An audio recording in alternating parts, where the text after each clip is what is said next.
हमारा ये शरीर चलता है विभिन्न पोषक तत्वों से मिलने वाले एनर्जी के कारण से। अगर ऊर्जा ना रहे तो हमारा शरीर बिल्कुल काम ही नहीं करेगा। हमारे शरीर के जो 12 मुख्य तंत्र हैं वह सभी ऊर्जा पर ही चलते हैं और हमें ऊर्जा मिलती है भोजन से, भोजन के ऑक्सीकरण से।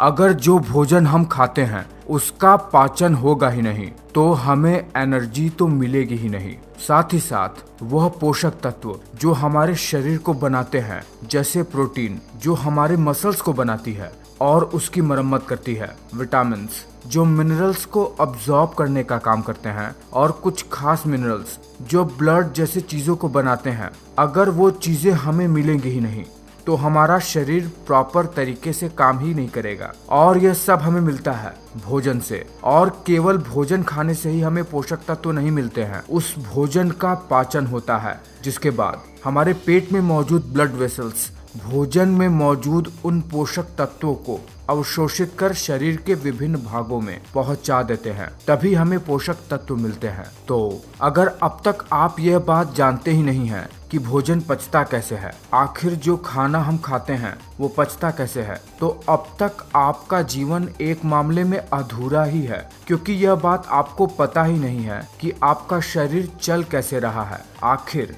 शरीर में ऊर्जा का संचरण होता कैसे है। तो बिना समय गवाए, बिना फालतू की बात किए हुए आपको तुरंत बताते हैं कि हमारे शरीर में भोजन पचता कैसे है। जैसे ही जब हम अपने फूड को मुंह में डालते हैं, हमारे खाने में हमारा सलाइवा मिल जाता है और दांत भोजन को कई सारे छोटे छोटे टुकड़ों में तोड़ने का काम करता है। यह सबसे महत्वपूर्ण काम होता है, क्योंकि खाना पचने के लिए यह जरूरी होता है कि भोजन को जितना हो सके उतने छोटे छोटे टुकड़ों में तोड़ दिया जाए।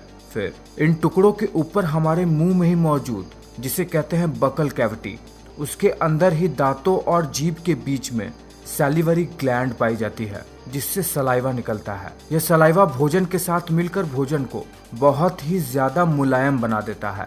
सलाइवा में ऐसे केमिकल मिले होते हैं जो फूड को ब्रेक डाउन करते हैं। उसके बाद जैसे ही यह भोजन हमारे जीभ पर आता है, हमारे जीभ में मौजूद टेस्ट बर्ड्स इसके स्वाद को हमारे ब्रेन तक पहुंचाते हैं। उसके बाद ही ये स्मूथ फूड जो कि सलाइवा की वजह से हुआ है, वो भोजन की नली से होते हुए, जिसे इसोफेगस कहते हैं, एक बैग लाइक स्ट्रक्चर जो कि स्टमक होता है, वहां पर जाता है। और जैसे ही भोजन स्टमक में जाता है, वहां से शुरू होता है भोजन का असली पाचन। पर खास बात यह है कि जब हमारा भोजन हमारे भोजन नली से हमारे पेट की तरफ जाता है, तब यह एक खास प्रकार की मूवमेंट, जिसे पेरिस्टालसिस कहते हैं, उस मूवमेंट के तहत हमारे पेट में जाता है, जिसमें होता यह है कि नली अपने आप को सिकोड़ती है और फैलाती है, जिसकी वजह से फूड आसानी से पेट की तरफ चला जाता है। जैसे ही भोजन स्टमक में पहुंचता है, स्टमक इस फूड को अपने इनर लाइनिंग से निकलने वाले गैस्ट्रिक डाइजेस्टिव जूस,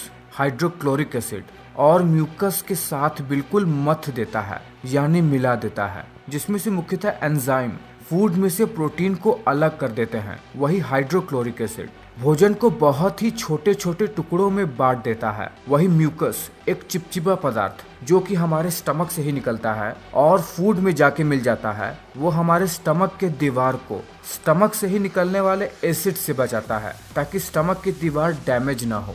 स्टमक में से निकलने वाले हाइड्रोक्लोरिक एसिड की वजह से पेट में मौजूद और फूड में मौजूद कुछ हानिकारक बैक्टीरिया हमारे पेट में ही मर जाते हैं, जिससे बैक्टीरिया हमारे शरीर को बहुत ज्यादा डैमेज नहीं पहुंचा पाते हैं। अगर आप इस चित्र को ध्यान से देख पा रहे हैं तो आप देख रहे हैं कि स्टमक से जुड़ा हुआ है हमारा स्मॉल इंटेस्टाइन, यानी हमारी छोटी आंत। हमारा फूड जो कि पेट में ही मौजूद कई सारे डाइजेस्टिव गैस्ट्रिक जूस के साथ मिल जाता है। उसके बाद इसमें मिले हुए मिक्स मटेरियल को काइम कहा जाता है, और यह काइम अब स्टमक से स्मॉल इंटेस्टाइन की तरफ बढ़ने लगता है। इस पूरे प्रोसेस में लगभग 2 घंटे का समय लगता है, जो कि अलग अलग फूड पर निर्भर करता है। जैसे ही ये भोजन स्टमक से छोटी आंत की तरफ बढ़ता है, इसमें और भी कई तरीके के केमिकल रिएक्शन होने लगते हैं। हमारी छोटी आंत लगभग 7.5 मीटर तक लंबी होती है, जो कि बहुत ज्यादा कॉइल्ड स्ट्रक्चर होता है, यानी बहुत ही कॉम्प्लेक्स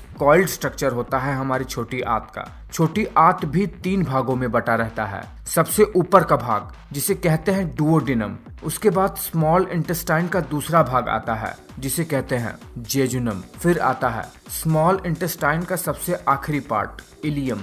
जब फूड स्टमक से स्मॉल इंटेस्टाइन में आता है तो वो सबसे पहले डुओडेनम में आता है, जो कि सबसे इम्पोर्टेंट पार्ट होता है छोटी आंत का। इसमें लीवर से आया हुआ बाइल जूस और पैनक्रियास से आए हुए पैनक्रियाटिक जूस फूड के साथ मिल जाते हैं। लीवर से आया हुआ बाइल जूस जो कि स्टमक से आए हुए भोजन के साथ मिल जाता है, उसके वजह से भोजन में मौजूद फैट्स अपने छोटे छोटे फैटी एसिड के स्वरूप में बदल जाते हैं, जिसकी वजह से इनका अब्जॉर्प्शन शरीर में आसान हो जाता है। वही पैनक्रियास से निकलने वाले पैनक्रियाटिक जूस की वजह से कार्बोहाइड्रेट, शुगर और ग्लूकोज में टूट जाते हैं। वही प्रोटीन अमीनो एसिड में टूट जाते हैं।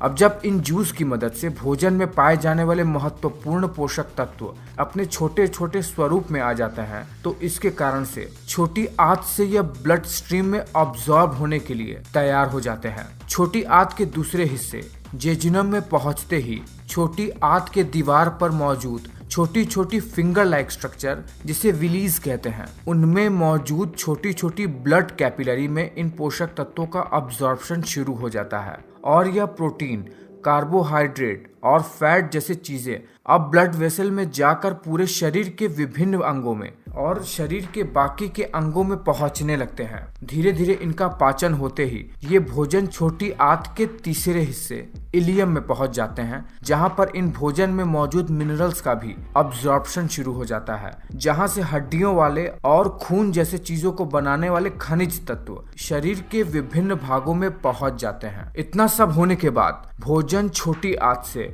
बड़ी आंत की तरफ बढ़ जाता है, जहां पर हमारे शरीर के लिए पानी का अब्जॉर्प्शन होता है और कुछ ऐसे मिनरल्स जो छोटी आंत में अब्सॉर्ब नहीं हो पाए थे वो बड़ी आंत में से होकर ब्लड स्ट्रीम में चले जाते हैं।